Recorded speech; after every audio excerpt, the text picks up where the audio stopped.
Bone marrow biopsy, bone marrow biopsy.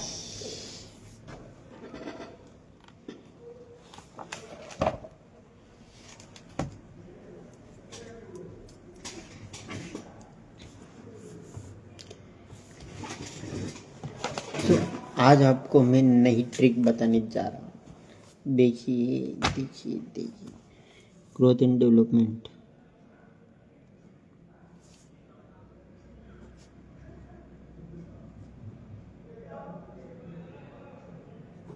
Growth and development.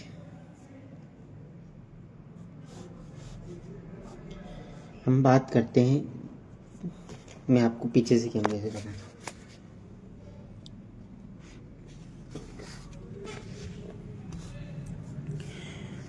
Growth and development, तो इसमें जो early neonate और late neonate क्या होता है? अर्ली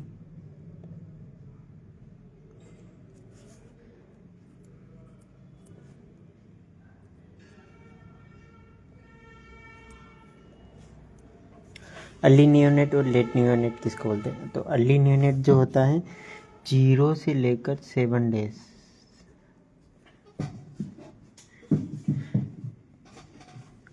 बर्थ होने तक और होने से 7 दिन तक के बच्चों को हम बोलते हैं अर्ली नियोनेट। और लेट नियोनेट किसको बोलते हैं? 7 से लेकर 28 दिन के बच्चे को हम बोलते हैं लेट नियोनेट। तो अब हम बात करते हैं बच्चे का वेट कितना होता है normal at birth. At birth कितना होता है और उसका लेंथ कितना होता है? लेंथ और उसका जो सेंटीमीटर में बात, लेंथ तो सेंटीमीटर में रहेगा। उसका वेट, चल वेट का बात हो गया, तो उसका वेट कितना होता है? 2.5 kg से लेकर 3.5 kg नॉर्मल वेट होता है बच्चे का। एक जो नॉर्मल डिलीवरी वाला बच्चा होता है उसका वेट इतना होता है, ठीक है। और उसका लेंथ कितना होता है नॉर्मल? तो हम नॉर्मल बात करते हैं तो बच्चे का लेंथ होता है 50 सेंटीमीटर। कितना होता है? 50 सेंटीमीटर, ठीक है। तो अब बच्चे, बात यहाँ आती है कि बच्चे का वेट डबल कब होता है और ट्रिपल कब होता है। मतलब डबल कब होता है? जन्म पे कितना वेट था और उससे लेकर कहाँ तक उसका बच्चे का डबल कब होगा और ट्रिपल कब होगा? हम ट्रिपल का बात कर रहे हैं। तो बच्चे का जो वेट होता है वो डबल कब होता है? उसके जन्म से लेकर 5 महीने के बाद, 5 महीने के बाद बच्चे का जो वेट होता है वो डबल हो जाता है। तो हम, ये तो वेट डबल हो जाता है, तो इसका वेट 3 गुना कब होगा? 3 गुना कब होगा? तो 1 साल के बाद बच्चे का वेट कितना हो जाएगा? 3 गुना, तो 1 ईयर। जैसे कि हमने बात करा बच्चे का जो वेट था एट बर्थ 2.5 किलो है, तो 5 महीने बाद कितना हो जाएगा? 5 किलो हो जाएगा, ये सर। और फिर इसका डबल कब हो, ट्रिपल कब होगा? तो 5 से 3 का गुना कर दो तो 7.5 किलो का बच्चा हो जाएगा, ये सुनो। अब इसमें बात करते हैं बच्चे का जो लेंथ होता है वो डबल कब होता है। तो बच्चे का जो लेंथ होता है वो डबल होता है अराउंड 6 ईयर। 6 ईयर, जब बच्चा 6 साल का हो जाता है तब इसका वेट, जो लेंथ होता है वो कितना होता है? 100 सेंटीमीटर। जब बच्चा 12 साल का हो जाएगा तब इसका वेट कितना हो जाएगा? ये अपना हो गया 6 ईयर। और जब बच्चा 12 साल का हो जाता है तब इसका वेट कितना होता है? 150 हो जाएगा, ये सुनो।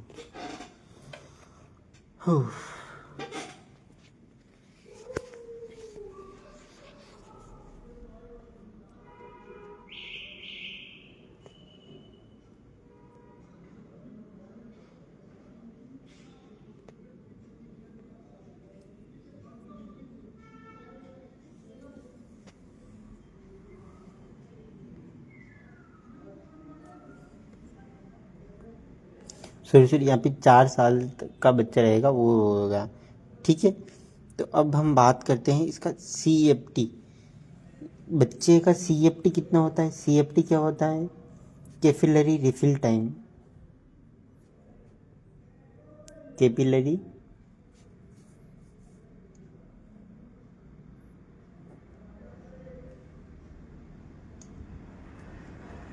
Filling time. तो बच्चे का कैपिलरी तो लेस देन 3 सेकंड कितना होता है? लेस देन 3 सेकंड बच्चे का कैपिलरी रिफिल टाइम होता है। अब हम बात करते हैं बच्चे, अब ELW, ELBW, VLBW और LBW, ये क्या होता है?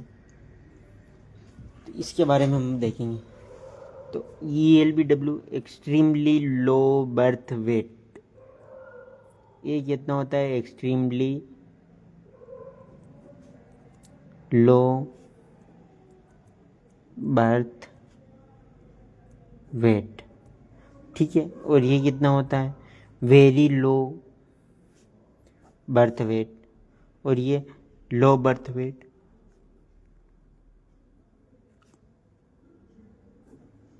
एक्सट्रीमली बर्थ वेट कितना होगा? तो हम बात करते हैं तो 1 किलो से भी कम का बच्चा जब होगा, 1 किलो से भी कम का बच्चा होगा, वो कितना होगा? Extremely low birth weight. और जो वेरी लो बर्थ वेट का बात करते हैं तो कितना रहेगा अपना? 1.5 किलो से कम, 1.5 kg से अगर बच्चे का वेट जो है कम रहेगा तो वेरी लो बर्थ वेट रहेगा। और लो बर्थ वेट का तो 2.5 किलो से कम बच्चा का वजन रहेगा तो उसे बोलेंगे लो बर्थ वेट बेबी, ठीक है। तो अब हम बात करते हैं कुछ सिंड्रोम्स के बारे में। Syndromes,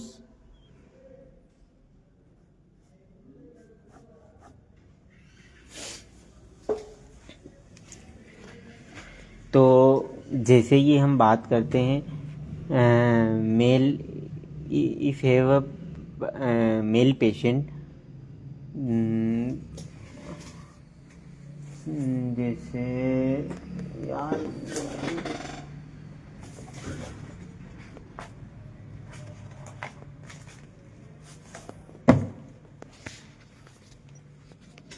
if have a male patient with web neck, अगर कोई मेल पेशेंट है और किसके साथ में? वेब नेक के साथ में है, तो वह कौन सा सिंड्रोम रहेगा? मेरे को जल्दी से कमेंट सेक्शन में मेरे को आंसर बताइए। If have a patient with a web neck, with a web neck, तो ये कौन सा सिंड्रोम रहेगा? कौन सा सिंड्रोम में अपने इसको बताएंगे। और if have a patient, if have a patient with a web neck in female, female में वेब नेक कौन सा सिंड्रोम रहेगा और इसमें कौन सा सिंड्रोम रहेगा? तो मेल में रहेगा कौन सा सिंड्रोम? नोनाम सिंड्रोम, यस और no? Noonan syndrome, Noonan syndrome. और फीमेल में बात करते हैं तो नूनाम सिंड्रोम, फीमेल में बात करते हैं तो टर्नर सिंड्रोम। कौन सा सिंड्रोम रहेगा? Turner syndrome. और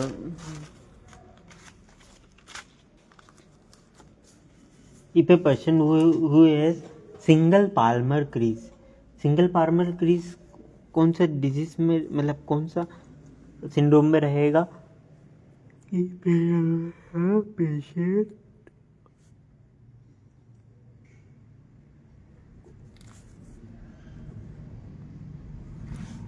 if have a patient single palmar crease, तो कौन सा सिंड्रोम रहेगा ये? जल्दी से fast comment section give me answer. कौन सा सिंड्रोम रहेगा? Fast fast fast. Down syndrome, कौन सा सिंड्रोम रहेगा? Down syndrome. अगर हम इसमें बात करें तो मोस्ट कॉमन कंजेनाइटल हार्ट इसमें कौन सा रहेगा? Most common congenital heart disease in down syndrome, down syndrome कौन सा रहेगा? Most common congenital heart defect in down syndrome तो एंडोकार्डियल क्यूजन डिफेक्ट कौन सा रहेगा? Endocardial cuisine defect. एंडोकार्डियल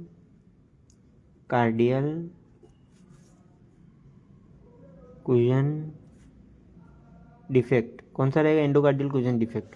और अपन बात करते हैं तो most common congenital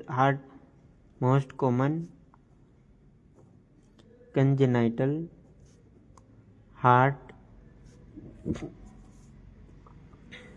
defect in Turner syndrome. Turner syndrome में कौन सा रहेगा? Most common congenital heart defect.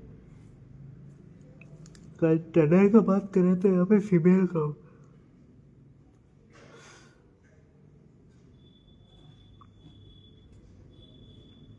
कौन सा रहेगा? बाइकस्पिड एओर्टिक बाइकस्पिड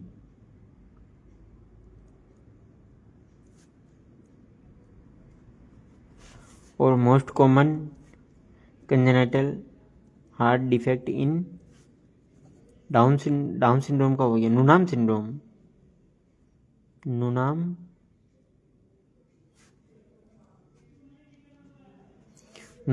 तो कौन सा रहेगा? पल्मोनरी स्टेनोसिस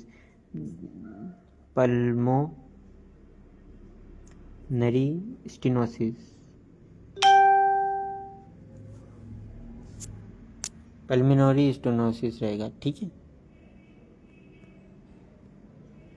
पल्मोनरी स्टेनोसिस अपने को अब कैसे याद रखना है? नूनाम सिंड्रोम में पल्मोनरी स्टेनोसिस तो एन ये ना तो पल्मोनरी पी एन से याद रख लेना तो Noonan syndrome P N pulmonary Noonan syndrome. और यहाँ पे टीबी से याद रख लेना टीबी टाइगस्पिड में टर्नर सिंड्रोम बाइकस्पिड। और यहाँ पे कैसे याद रखना? ईसी मतलब इसका जो शेप रहेगा वो भी ई जैसा रहेगा, इसका भी ई जैसा ही ईसी।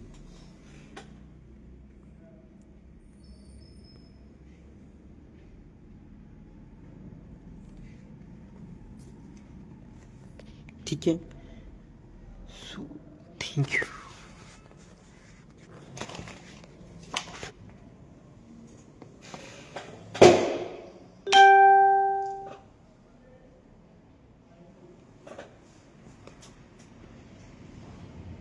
हाँ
लव लव स्वागत है।